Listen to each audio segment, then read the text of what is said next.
Welcome to my complete tutorial on how I create these super cute customized Christmas ornaments. I've made 3 different designs, one without the band and just the embossing.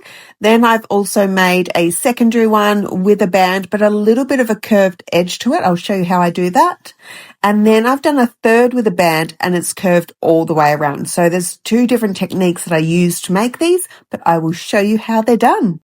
And first I'll go through everything that I use. So I actually use an adjustable stainless steel rolling pin. It's primarily for fondant, but it's actually exceptional for clay, air dry clay, which is what we'll be using, because I put the 1/4 inch measurement on it, and then it's the perfect thickness for air dry clay. It's actually ideal to prevent any cracking. So I just put the adjuster on the end there and it rolls out evenly every time. Then you'll just need a cookie cutter in whatever shape you like. I've just gone for a simple round cookie cutter. I did get these in a large set, and I think this one is, yes, so this one is a 7 centimeter round cookie cutter, and I think that's around 3 inches, yep, or close to, just under 3 inches round cookie cutter. But yeah, this one, he just came out of a big set that I've got. See, like I've got lots of them. And round cookie cutters, you can just basically use for all types of craft. I love them. I use it all the time. You're also going to need to use a measuring tape like this one. You could even swap it out for a ribbon with no texture, but I will show you what I use that for a little later. Then I have a cookie stamp set. This one has letters and numbers.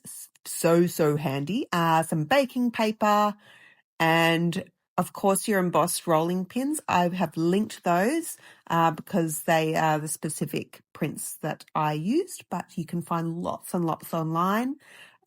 This one is for the knit and this one is more for that baroque effect. Like this one here, this is used with that baroque one that I just spoke about. And of course you're going to need air dry clay. I personally love Das. It is my number 1 pick whenever I create something out of air dry clay. Yes, I have used other brands.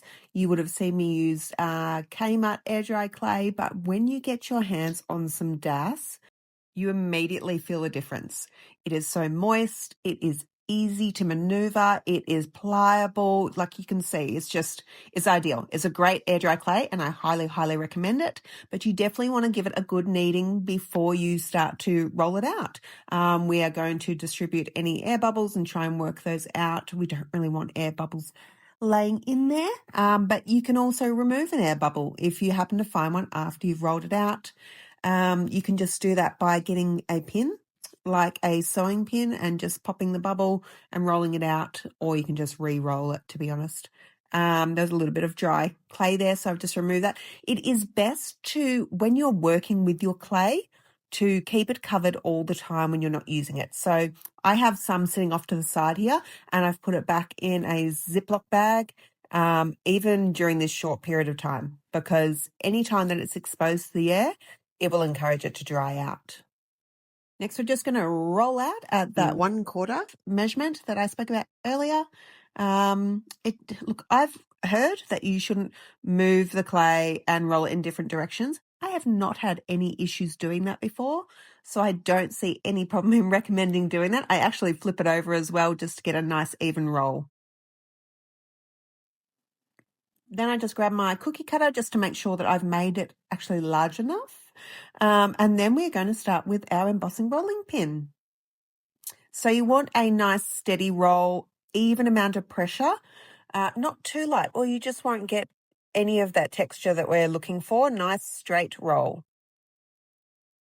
And it will come out very pretty, just like a knitted sweater. I love this one.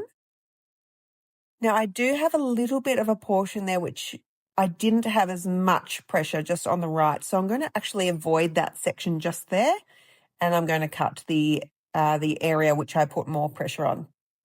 Just choose your favorite part and push down. And remove all that excess from around the outside. Oh, that is so satisfying. I just love it. Now, around the edges, they may be a little bit rough. And to save us time later doing any sanding, do your best to just smooth it with your finger. Yes, you can dab your finger in a little bit of water, but as I mentioned, Das is pretty moist as it is, so I've not dipped my finger in any water. It's just dry. So now it's nice and smooth around the outside. We're going to create a hole for the hanging, and we're actually going to create the name section here. So you're just going to get your little letters from your stamp set. If it's the first time using them and you need to trim them, make sure you trim the little tabs as close to the edge as you can so they slide into that dark grey holder nice and smoothly and together, nice and close, so it looks like one singular word and not all wonky. Now, it does take a little bit of getting used to with your lettering because it's going to be upside down and I think back to front, but I put them on and then I actually get a spare piece of clay. I know, it's like turning a map up around the right way that you're driving. And I stamp them in so that I know I'm doing it correctly, and then before I'll put it on the actual finished product. Thinking smarter, not harder, right? Or working smarter, not harder, something like that. So you just slot them all in. It's really easy. You can create whatever word you like. This one I hadn't actually trimmed as close as what I would have liked. So I'll just grab my little scissors and just get those little edges off so it slides in nice and smoothly there. Is that going to be better? Yes. Okay, so I've got another little bit that I just need to sort out there. That's all good. And I'll just trim this one. Oops.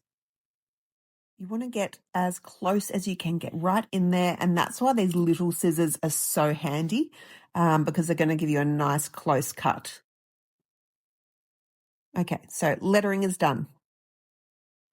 Do a quick practice just to make sure it's all right. Yes. And now for the official stamp. I just eyeball it, to be honest.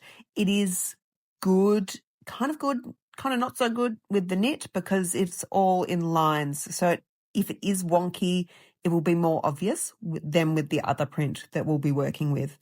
But you just push down about halfway through the clay. You definitely don't want to go all the way through, but you want it to go in far enough that it's going to make it obvious. And now we're just going to put a hole for the ribbon to go in. I'm just using a metal straw. You can use a plastic straw if you still have one. I cannot find any here in Australia anymore because they're banned, but a metal straw would do the trick. Then you just want to carefully lift it off the table and we're going to lay it down to dry on some baking paper. Now, a big question I get asked is about the drying process with air dry clay. Now, this depends on a lot of things, to be perfectly honest. It depends on the climate of where you are, if it's the middle of winter, if you've got heaters on, if it's the middle of summer, and you've got air conditioning on, the humidity, all that sort of thing. But my best tips would be keep it out of direct airflow. So if you've got an air conditioner or a heater on, don't place it directly underneath either of those. I don't mind putting mine in a little bit of afternoon sun, but I just wouldn't lay it in the sun all day long because if it dries too quickly, it can crack. It does help to have it at that 1/4 of an inch thickness to prevent that cracking. But yeah, anyway, I'll talk more about that in a minute. So now we are going to make the design with the band on it. So you're just going to use your measuring tape here, lay it down and press it firmly, especially at the edges there. Just like that, make sure it's nice and firm or if you're using ribbon, this is the point where you would switch it out for a ribbon. Roll it again. You want nice firm pressure with your embossed rolling pin all the way across. Just got to be careful I don't let go of it. Perfect. And then you just remove your measuring tape and then it is all set to cut out with your cookie cutter. Now, this particular style is going to give us quite a sharp edge with the band, which is the one that I tend to favour. And then I've got another design that I'll show you which creates a curved edge. Push down, and then we're going to go through the same process of how you put the name onto the ornament. And it's just as simple as that. Remember to smooth your edges with your finger to reduce that sanding time later. And then you just lay it down to dry. But this one is really pretty as well. Actually, they would look really nice in plain white. We'll get to colours a little bit later, but I have done them in plain white previously.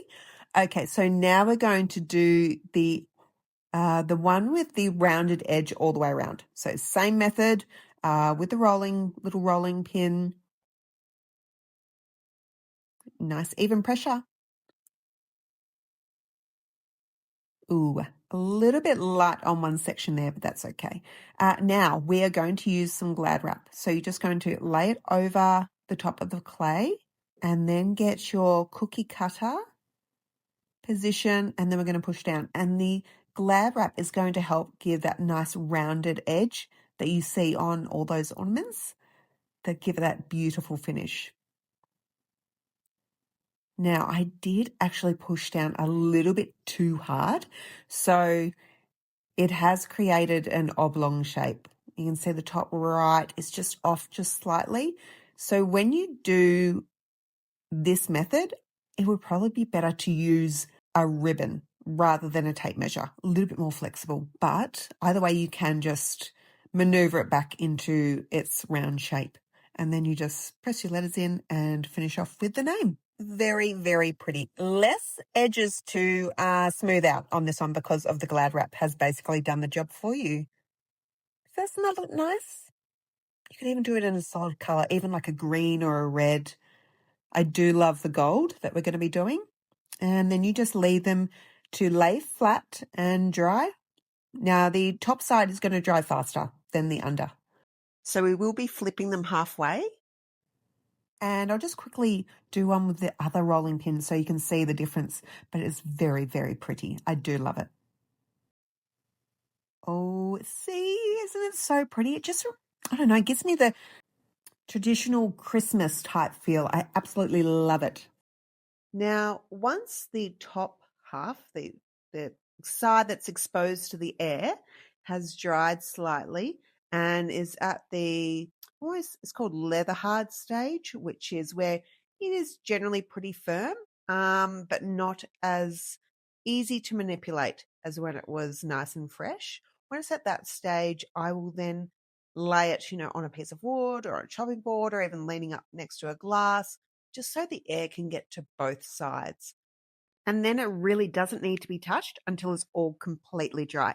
Now, once it is completely dry, it will look like the color of chalk. You're going to get to your sandpaper, and we're just going to very, very ever slow slightly, because it's quite fragile, sand off any sharp edges, any lumps and bumps that might bother you, and make it look all nice and crisp and finished. Now, if you do struggle to give even pressure on some sandpaper, you can get a sanding block, or you can even just lay the sandpaper on the tabletop and just brush the ornament over that. So it's nice and even, so you won't get, wonky, thin on one side and thick on the other. Once you've finished sanding, just grab your microfiber or your chucks and just dust any loose clay off. And so it's nice and crisp and clean, ready for the next step. Now that we're at the painting stage, there's a couple of choices here. You can either use gesso, which will add like a tooth and a protective coating on the clay, or you can even go an acrylic paint. I do tend to favour Liquitex. It's just because it's a product I'm familiar with using. I know they're both really good quality.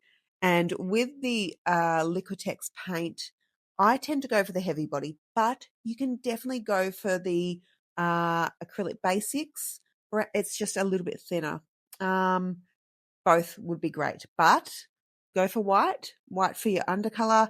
It's just going to get rid of that grey tinge, and we don't really want anything soaking into the clay. So just think of this as like a little rain jacket on the ornament. So I'm using gesso, just a small amount, and then I'm just going to paint it evenly over each one, and then we'll go on to the next step. Oh, and do make sure to get into all those little nooks and crannies and just do one side first, let that dry, then flip it over and do the other side. Okay, I have painted both sides and also around the edges. Now it is time to use this rub and buff. Okay, this stuff is incredible, but a little warning, if you get it on anything, it is really hard to get off. So you can probably even see some on my nails because I've been mucking around with it prior. But, if you get it on a tabletop, it's really tricky to get off. So maybe just lay down an old tablecloth or something like that. Now, I just add a little bit onto a microfiber cloth and I just ever so lightly brush over the raised section of the texture we've created just to give it those gold highlights. Definitely going for a less is more approach here because it's really tricky. I'd actually say impossible to take it off once it's already on there. If you do get some in areas where you don't want it, you can paint over it. I will show you a little bit of how I do that a bit later, but you can just paint over it with white if you need to.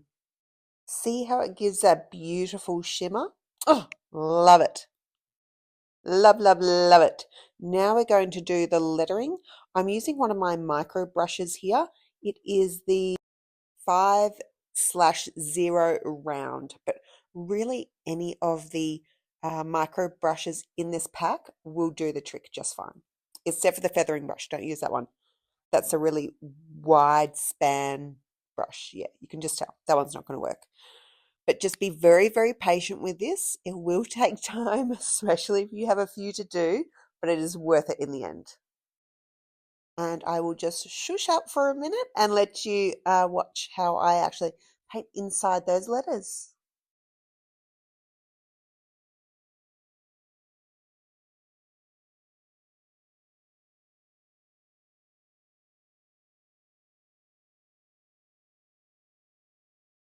And that's a finished result on that one. Now I'm just going to quickly do a brush over of the knit pattern because it gives a very different effect, but I do love it.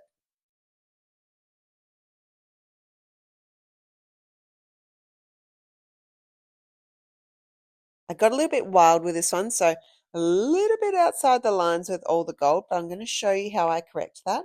And you just get one of the micro brushes again. And because I used gesso before, I've just put more gesso on the brush. And I'm literally just going over any little messy bits just to neaten it up. If you used acrylic paint, then you dip it in some acrylic paint and go over it anywhere where you've gone outside the lines, basically, and just gives it that crisp look again. And for the grand finale, I have gone for a 6mm red velvet ribbon because I just think it looks super lush. Like you cannot go past velvet at Christmas time.